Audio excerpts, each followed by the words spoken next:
Trabalhos do Vale de São Francisco. Eu sou Adriana Farias, a convite da CDL Petrolina. Vim aqui mais uma vez falar com vocês sobre a medida provisória 936, que instituiu o Programa Emergencial de Manutenção do Emprego e Renda. Antes de iniciar, mais uma vez agradeço o convite da CDL, ao tempo que a parabenizo por essa iniciativa que busca esclarecer a todos sobre as novas normas que estão surgindo nesse período da pandemia. Então, a MP 936, ela é uma medida provisória que foi editada pelo governo para tratar da redução da jornada de trabalho dos salários e da suspensão do contrato de trabalho, ao mesmo tempo que instituiu o benefício emergencial a ser pago quando ocorrer a redução da jornada ou a suspensão do contrato. A gente já falou no vídeo anterior sobre o benefício emergencial, falamos também sobre os aspectos gerais da redução do contrato de trabalho e agora nós iremos falar sobre a suspensão do contrato do trabalho. Então, a suspensão do contrato de trabalho, ela faz com que o contrato deixe de estar acontecendo, ou seja, o empregado ele deixa de trabalhar e o empregador deixa de pagar os salários. Na espécie da suspensão do contrato de trabalho, agora nesse período de pandemia, o empregado vai deixar de receber o salário, mas vai continuar recebendo as outras verbas que não têm natureza salarial, como vale alimentação, plano de saúde. Então, esses benefícios, embora o contrato de trabalho venha a ser suspenso, eles vão continuar sendo pagos.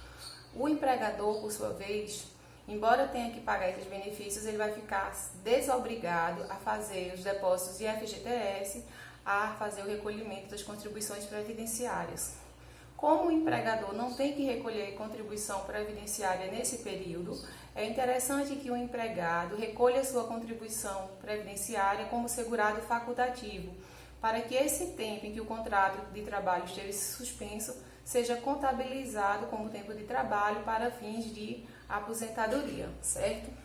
Então, durante a suspensão do contrato de trabalho, o empregador não pode solicitar do empregado que ele faça atividades por computador, online, caracterizando o teletrabalho ou trabalho à distância. Se forem solicitadas atividades do empregado que caracterizem teletrabalho, trabalho à distância ou qualquer outra modalidade de trabalho fora da empresa, vai ficar desconfigurada a suspensão do contrato de trabalho e o empregador vai ter que pagar os salários ao empregado durante esse período relacionado ao período em que ele deveria estar com o contrato de trabalho suspenso e esteve prestando atividades fora da empresa para o seu empregador, certo? Então, por quanto tempo pode durar a suspensão do contrato de trabalho? Ela pode durar por até 60 dias, então, ou a suspensão do contrato de trabalho ela é feita por um período ininterrupto de 60 dias, de 45 dias, ou se esse período for dividido, então pode ser em 2 períodos, sendo de no máximo 30 dias cada.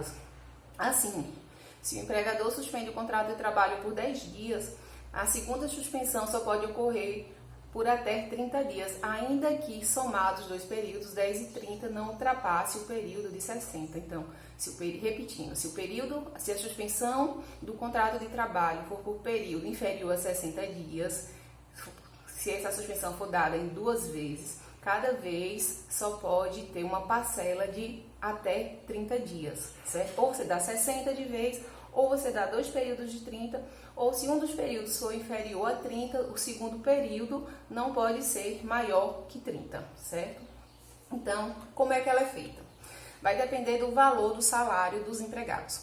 Para aqueles empregados que ganham até 3 salários mínimos, que é o valor de R$ 3.135, ou que ganhem mais de R$ 12.202,12 e possuam nível superior, a suspensão pode ser feita por meio de acordo individual do contrato de trabalho, ou seja, é o acordo entre o empregado e o empregador sem a participação do sindicato. Então, feita a suspensão, que o empregado tem que ser comunicado com 2 dias de antecedência da suspensão, então o sindicato ele deve ser comunicado em até 10 dias após celebração do acordo. O sindicato e o Ministério da Economia, certo? Então, porém, se o empregado ganhar mais de R$ 3.135 e menos de R$ 2.212, a suspensão só pode ser feita por meio de acordo coletivo ou convenção coletiva. E tem outra situação também que tem que ser por convenção coletiva, acordo coletivo. Se o empregado ganhar mais de R$ 12.202,12 e não possuir nível superior, certo? Então, nesse caso também não pode ser por acordo individual. E tem que ser por acordo coletivo ou norma coletiva, ou seja, com participação do sindicato, certo? Uma vez suspenso o contrato de trabalho, o empregado ele vai receber o benefício do governo, que é o que a gente falou no vídeo anterior, o benefício emergencial. Ele vai diferir o valor do benefício emergencial pago pelo governo a depender do faturamento da empresa. Se o empregado fizer parte de uma empresa que em 2019 teve um faturamento bruto de até 4.800.000, o governo pagará o benefício emergencial todo, certo? Se o empregado, ou seja, no valor 100% do valor de seguro-desemprego que aquele empregado receberia se ele fosse demitido, certo? E fosse receber seguro. Porém, se a empresa tiver tido um faturamento em 2019 superior a 4.800.000, nesse caso, havendo a suspensão do contrato de trabalho, a empresa vai pagar 30% do salário do empregado, certo? E o governo, a União, vai pagar o correspondente a 70% do valor do seguro-desemprego que esse empregado receberia se fosse demitido. Lembrete, para receber o benefício emergencial, embora o seguro-desemprego, o valor do seguro-desemprego seja utilizado como base, você não precisa preencher os requisitos exigidos para receber o seguro-desemprego, ou seja, tem que ter tempo mínimo de trabalho, valor mínimo de salário, não precisa preencher esses requisitos, certo? Então, o período da suspensão do contrato de trabalho, ele termina quando chegar o fim do período de pandemia, se for reconhecido pelo governo o fim do período de pandemia, ou chegar o termo final, que ou seja, a data que foi fixada para terminar a suspensão, ou se o empregador decidir antecipar a data final da suspensão, ele comunica o empregado 2 dias após o recebimento dessa comunicação, termina a suspensão. Então, é bom que o empregador tenha o cuidado de registrar tanto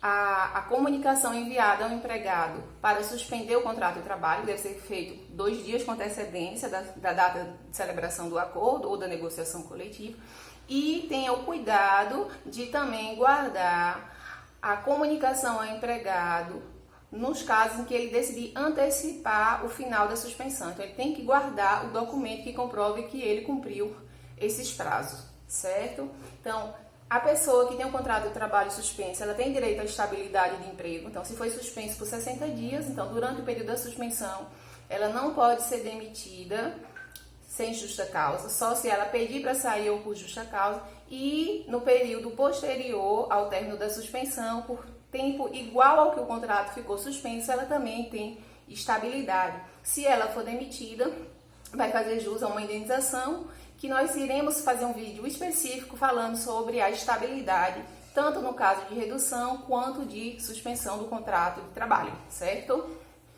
Essas são as informações que nós tínhamos a passar neste momento sobre a suspensão do contrato de trabalho.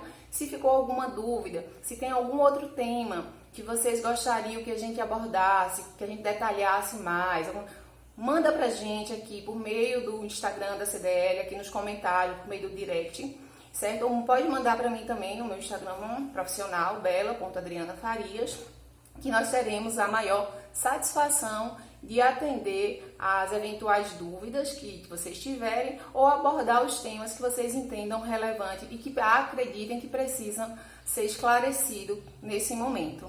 Até mais!